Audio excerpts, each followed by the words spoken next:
Olá, tudo bom? Você tem dificuldade para dormir? Você deita na cama, às vezes está cansado, mas fica rolando para lá, para cá, parece que a sua mente não desliga, você não consegue dormir. Hoje em dia isso tá uma epidemia realmente, né? Muitas pessoas têm uma dificuldade enorme de conseguir dormir, de conseguir relaxar, e algumas até mesmo foram ao médico e tiveram prescrição para Zolpidem, para Rivotril, para remédios que consigam estimular mais o sistema do GABA no nosso organismo para relaxar. Hoje eu vou te falar aqui nesse vídeo o que é, afinal de contas, esse GABA, por que esses remédios funcionam, porque realmente tem resultados muito bons, que eles não resolvem muitas vezes a causa da sua insônia e quais alimentos e hábitos podem ajudar a estimular o GABA de forma natural no seu organismo. Você vai amar esse vídeo, fica até o final que você não vai querer perder. Antes de começar, eu quero te perguntar, você vem tendo dificuldade para dormir? Você acha, assim, fazendo as contas, quantas horas você tem conseguido dormir no seu dia a dia? A sua dificuldade é para pegar no sono ou você até pega no sono, mas acorda muitas vezes durante a noite? Eu vou adorar ver o seu comentário. Lembra de deixar a curtida no vídeo, isso é super importante pra mim. Isso mostra pro YouTube que você apoia o canal, que você confia no meu conteúdo. E se você conhece alguém que sofre aí com estresse, insônia, ansiedade, compartilha esse vídeo, né? Vamos ampliar nossa corrente do bem, é isso que eu quero aqui com o canal. Vamos falar um pouquinho sobre essa questão do GABA. Se fala muito do GABA hoje em dia na internet. O que é GABA? Por que ele é tão importante?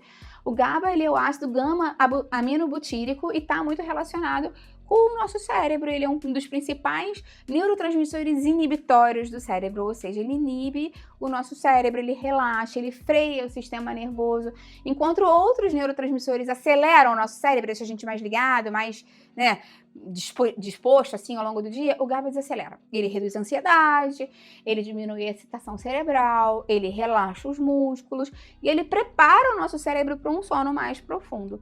Então, quando o GABA funciona bem, que é o que a gente sempre espera, o nosso corpo vai entrar em repouso naturalmente. Mas quando ele está baixo ou os receptores do cérebro não respondem tão bem, a mente parece que não consegue parar, o sono fica mais superficial e o corpo vive em estado de alerta. E isso a gente sabe, né, que não acontece por acaso. Vamos falar um pouquinho então sobre esses remédios que as pessoas usam para dormir, o Zolpidem, o Rivotril e como é que eles funcionam e tudo mais. O Rivotril, ele é o clonazepam, né, que é da classe dos benzodiazepínicos. O Zolpidem não é um benzodiazepínico clássico, ele na verdade é um hipnótico, mas ele age no mesmo receptor que é o GABA-A. Ou seja, eles não aumentam o GABA natural, eles forçam o receptor do GABA lá no cérebro a responder mais. Por isso eles funcionam super rápido, induzem ao sono ou relaxamento, mas com o tempo podem acabar gerando tolerância e até mesmo dependência para algumas pessoas. Porque o cérebro ele acaba se adaptando, né? O freio fica artificial, o sono fica artificial. E em alguns casos, as pessoas passam a depender desse estímulo externo, né, da medicação, para desligar.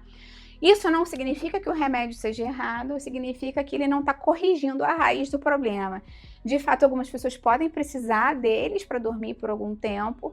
Lembra sempre de nunca tomar por conta própria. Esses remédios são importantes, eles agem no nosso cérebro. Então, nunca toma porque sobrou do seu marido, da sua esposa. Seu amigo tem um aqui que ajuda ele a dormir. Não. Sempre com orientação do médico, tá? Isso é super importante para você. Vamos falar agora de alguns alimentos que podem ajudar você nessa questão de induzir ao sono e podem ajudar na sua produção endógena de GABA. Mas eu quero te deixar um alerta aqui que a ideia do vídeo não é falar que eles vão substituir nenhuma medicação, tá? A ideia do vídeo é te falar simplesmente que existem alguns alimentos que podem reduzir essa hiperexcitação do sistema nervoso, podem melhorar a qualidade do sono e podem ajudar o seu cérebro a responder de forma mais natural, reaprender a relaxar. Então, qualquer dúvida que você tem, inclusive se você deve ou não consumir, e com relação, enfim, né, a seu sono, higiene do sono mais profunda, fala com o seu médico, seu nutricionista da sua cidade. Agora vamos falar mesmo dos alimentos que a gente já sabe que cientificamente tem comprovação que podem ajudar no nosso sono.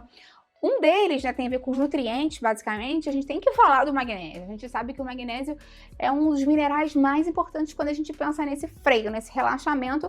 O magnésio ele não é só esse mineral relaxante, claro, ele é estruturalmente necessário para o funcionamento do receptor GABA-A, que a gente já aprendeu aqui, que é super importante para fixar o GABA, né, para se ligar ao GABA que é produzido pelos neurônios.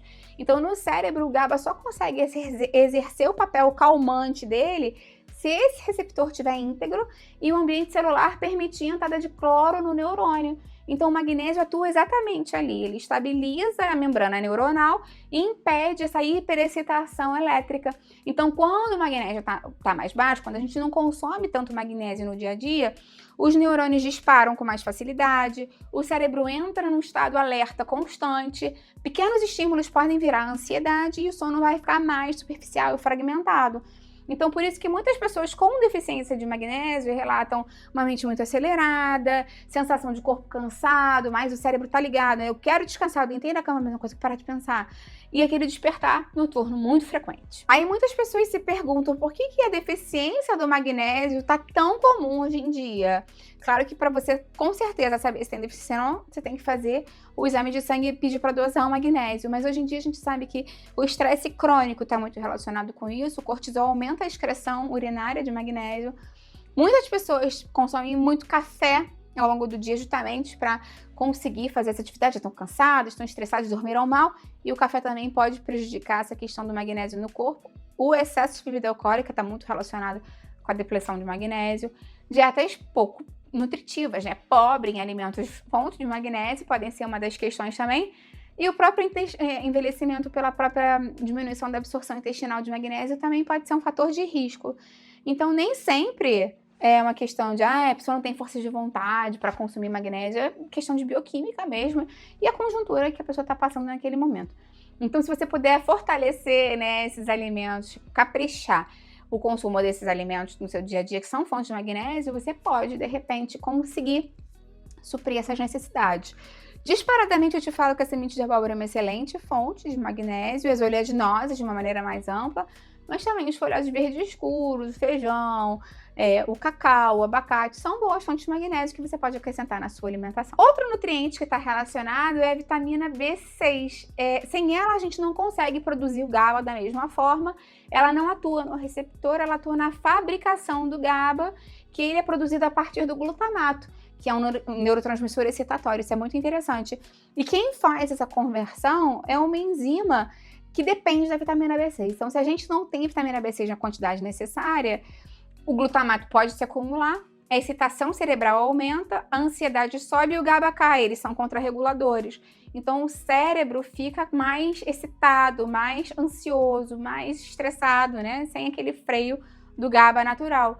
E muitas pessoas acabam tendo deficiência da B6 também, mesmo quem come bem, porque essa deficiência funcional do B6 pode acontecer em algumas mulheres por uso contínuo de anticoncepcional por muitos anos, consumo regular de álcool, mais uma vez o álcool aí, né, fazendo com que a gente piore a absorção ou aumente a excreção de vitaminas, envelhecimento, problemas intestinais e o uso prolongado de certos medicamentos também podem fazer com que a gente tenha uma deficiência de B6. Para garantir que você está deficiente ou não, e se precisa de suplementação, tem que dosar, mas lembra que as boas fontes também podem ser incorporadas na alimentação sem prejuízo, né, para nossa qualidade de vida, sem perigo. Grão de bico, frango, peixe, batata, aveia, banana, são boas fontes de vitamina B6 e você pode incorporar na sua alimentação. Muitas pessoas buscam uma alternativa ao café porque sabem que o café é altamente excitatório e pode prejudicar o sono à noite. Então ficam falando, Patrícia, o que eu poderia consumir no dia a dia que me ajudasse nessa questão do GABA, mas que não me deixasse prostrado, cansado, que me desse uma certa energia. O chá verde pode ser uma ótima opção porque ele contém naturalmente a L-teanina, que te ajuda a relaxar sem sedar e também tem, né, um nível de cafeína relativamente baixo que ajuda a dar aquela energia sem superexcitar o seu cérebro também. A L-teanina é um aminoácido bioativo que atravessa a barreira hematoencefálica do nosso cérebro, que é uma coisa bem rara, e quando ela chega lá no cérebro, ela atua aumentando a liberação do GABA, reduzindo o glutamato, né, que você já entendeu que eles são antagonistas, e estimula as ondas cerebrais alfa de relaxamento. As ondas cerebrais alfa são aquelas daquele estado de calma, que deixa você mais focado, mais presente, sem sonolência excessiva. Por isso, a L-teanina pode ajudar a diminuir a ansiedade, mas também melhorar a concentração e não derruba, como alguns sedativos, porque ele mantém a energia ali, mas sem te deixar muito estimulado, muito excitado. O café estimula demais, né? O chá já estimula com freio, o chá verde. Então, se você tem mais dificuldade, mesmo com chá verde, você sente que atrapalha o seu sono, você pode tentar tomar o chá verde descafeinado, porque ele existe e pode ser uma opção interessante para você. Fica a dica aí. Super importante a gente falar também da saúde intestinal, porque a gente já sabe que o intestino é o nosso segundo cérebro. Eu tenho um vídeo inteiro falando sobre isso, porque muitos dos neurotransmissores que a gente usa no cérebro são fabricados no intestino, e aí eles seguem para o cérebro pela circulação sanguínea. Então, manter uma boa saúde intestinal. O intestino não é só digestão, não é só evacuação, não é só absorção de nutrientes, mas também produção de neurotransmissores. Então, algumas bactérias intestinais produzem GABA diretamente ou modulam a sensibilidade dos receptores. Isso é muito interessante.